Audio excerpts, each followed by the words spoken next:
This world shall know pain. Almighty push. Yo guys, it's your homie Xenopain. I'd like to welcome you all to another Black Desert console video. And in today's video, we're going to be going over the patch notes. And to start it off, we do have all classes change the max X HP increase effects as follows. So before it was just increase max HP only, but now it's maintain the ratio of current HP to max HP. Then we also have some new guild skills. So we have Guru's Touch, which is life experience plus 40% for 120 minutes. Blessing of Fortuna, which is item drop rate plus 10% for 120 minutes.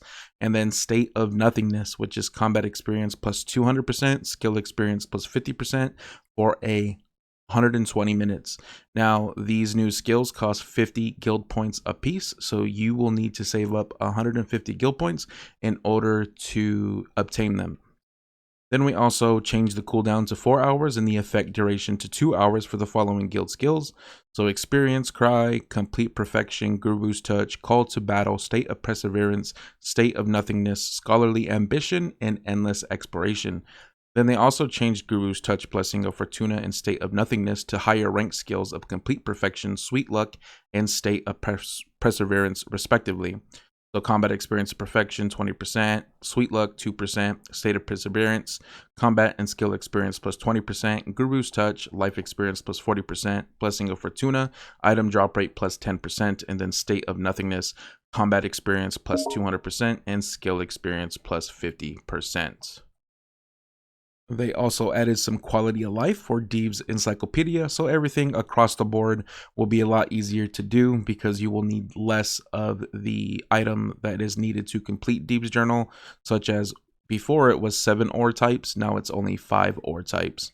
Then they also made quality of life changes to Igor Pertali's adventures as well. They made it a little easier. So like for instance, instead of defeating the troll boss Quint and acquire the loot, now you just have to defeat trolls around Quint Hill. Then we also have some improvements to the Herald's Journal. So they went ahead and just increased the time for a lot of the missions because I know a lot of people who've been having trouble with Herald's Journal. But, you know, hopefully this will let you guys actually finish the Herald Journal for those of you who've been putting it off. And then we also have mansions, aka manors, in the Land of Morning Light regions. You can rent a manor with 5 contribution points and a certain amount of silver depending on the rental period. So don't forget to check that out. And then we also have simplified items for guaranteed pen boss gear reform simplification.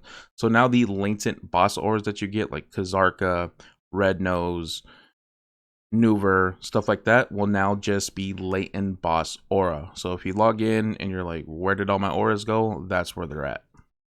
Next up, we do have the concentrated crystals for each boss. They have been turned into concentrated boss crystals. So if you're wondering where those all go, they are now just one singular item called concentrated boss crystals.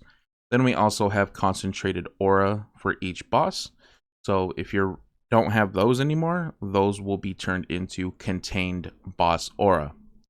And then we also have guaranteed pen boss gear reform. So now instead of all like the Kazarka, Ofen, Nuver, Kudum reform stones, they will just be resplendent weapon reform stone pry to pen. And then they also simplified the armors as well into resplendent boss armor reform stone pry to pin.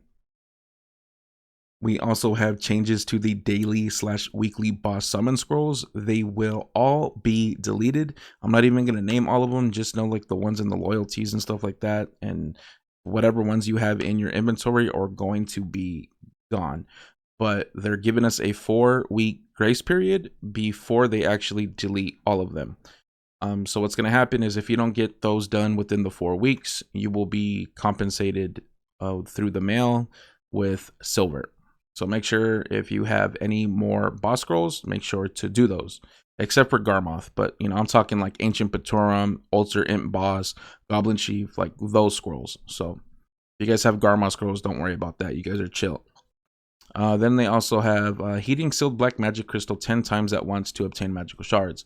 They added a processing recipe to allow heating sealed black magic crystal times 10 at once with times 1 black stone powder. It was annoying doing it one at a time, so now that we can do 10 at a time, that is just amazing. Then they also improved and unified the icons for blood. So now sheep blood, deer blood, ox blood, pig blood, wergon blood, llama blood, and goat blood will look like the skinny vial, whilst the troll blood, ogre blood, bear blood, lion blood, yak blood, dinosaur blood will be like the more bottom, fatter vial. Then they also improved the descriptions for the following items: part of Explorer's Compass, fragment of the deep sea, ancient creature scales, and then now you can obtain blush leaf times 1 through 2 when killing pest or pruning in the garden. And you can no longer obtain female Karmas when killing pest in the garden. And then they also increased the farming experience obtained when gathering caterpillars via killing pest by 1.5 times. They also raised the AP limits for monsters in certain monster zones. So now they made it to where if you go into the UI where you check the grind spots, it'll actually show you the upper limit of AP that you should or should not have. So the increased AP caps are for Abandoned Monastery, Restricted Territory, Tenkuda, Paddocks Island, Gyfin Raja Upper, Stars End, Sakraya Underwater Ruins Abyssal, History of Ruins, Thornwood Forest, Akhman, and Kratuga Ancient Ruins. So changed the recommended AP displayed in the Monster Zone info UI and rolled map as below. So Fodus Habitat got an increase from, or actually a decrease from 160 to 140. Then Wergon went from 165 to 50 change stat to 190, 180, and so on and so forth. If you guys want to check this out, I will link it in the description just to save time on the patch notes, but they made a lot of changes. You guys are going to want to check that out just so you guys know what you guys are dealing with. Then they also did Monster Zone Info View Total Stats. So they added View Total Stats to the Monster Zone Info UI. When you press the button, the recommended and my stats will be changed to numbers based on total stats. My total stats combine extra AP against monsters and monster damage reduction and are displayed including any currently applied effects. Total DP is displayed as the sum of damage reduction and monster damage reduction. Extra damage to Kalmasylvia, demi-humans, and humans are not included in the total sum. Added the display of max AP limit when view total stats is toggled on. When you exceed the max AP limit, it shows you how much of your exceeded AP is applied. And they also made some changes to the Golem's left arm. Not really changes. They said they fixed it like 45 patches ago for the left arm because sometimes it bugs out and you can't destroy it. And it kept on persisting. So hopefully with this fix, they said that they fixed it again.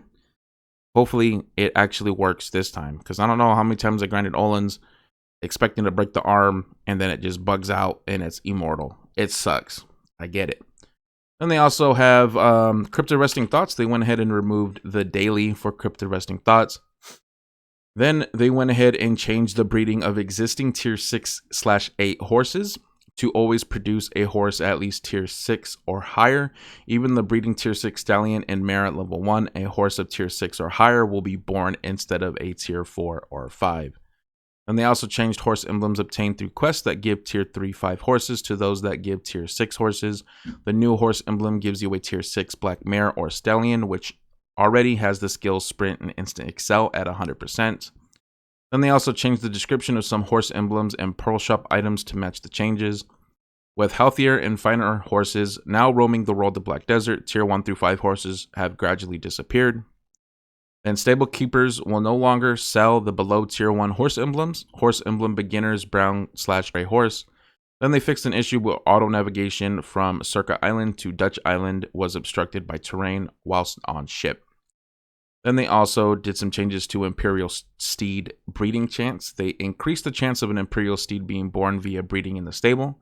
They doubled the likelihood of birthing an Imperial Steed via breeding for level 30 tier 8 horses. For other conditions, breeding success rates have an Imperial Steed have increased by 1.6 times. If you guys are not familiar what an Imperial Steed is, it's a horse that's gold and you turn it into the Imperial Horse Tradesman and it gives you buku everything. So whatever you need for your tier 10 dream horse, it gives you buku of that, like a lot of it. So it's amazing. If you get it, train it up. It's just a lot harder to level up. because it takes a lot of experience, and because of how much materials it gives you, it's just cray. Then they also changed the quest and knowledge. You can acquire boss knowledge through NPCs upon completion of the following quests. So Fogan, Prince Titanium, Artidium, Sunil Siege Captain, the Median Royals of the Past, Ancient Power Magulis, Kamasilvia, the Heart of Kamasilv, Dragon, Spread of Terror, a Hero's Return. They also added a auto move system for UI, improved the auto move to storage feature, added the auto move to all feature in addition to auto move to current. Using this feature, you can move all items from your inventory to all storages, including the currently open storage at once. If the same item is stored in multiple town storages, the storage with the most quantity is designated as the move location. Use the auto move feature with the Pearl inventory open will automatically move items to the storage. So you just open storage and then you can either set it on or off. Then last but not least, we do have a added report chat function. So select the adventurer's name in the chat and then report chat button to use this function in the report chat window. But the conversation of the people of when you report it will be listed. So it says the submitted reports will automatically include a portion of the chat history, including your conversation, for a more precise review.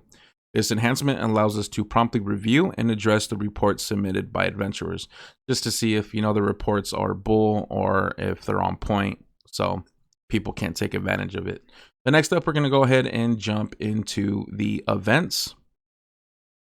So for our first event, we do have grab boss split rewards bearing the Earth Aura. So if you guys are aware, we did Moon and Sun. This week, it is Earth Aura. So make sure you guys get that done to get your free item bag. Then we have Dalashane is looking for a special herb. Can be sold at NPC shop for 500,000 silver, obtainable once a day via the challenge menu. Accept the repeat event Dalashan's research materials quest and hand over the unknown herb and obtain Dalashan's gift bag, and then also the combat or life experience buffs that they will give you. Then open the event Dalashan's gift bag to obtain inventory +1 expansion coupon, Alion's Tears, Artisan Memories, or Cronstone ×3. Then we also have a tagging event, so copy your items with only 1 fuel. So make sure you guys get on, try out the characters, figure out which one you want to main. And yeah, that's pretty awesome and pretty convenient for those people who love to tag multiple characters. It's a lot cheaper. Then we have Unite Your Strength with Guild Missions. So join forces together with the guildies to complete the event guild quests. Complete the following guild missions during the event period to obtain guild funds and guild skill experience. This is going to boost you up in guild points and guild funds. So make sure you guys get out there and do those guild missions. Then we also have login rewards for if you're in a guild. So if you're not in a guild, you guys can always join mine. Mine's Dragons of Dojima. All one word, capital D, lowercase o, capital D.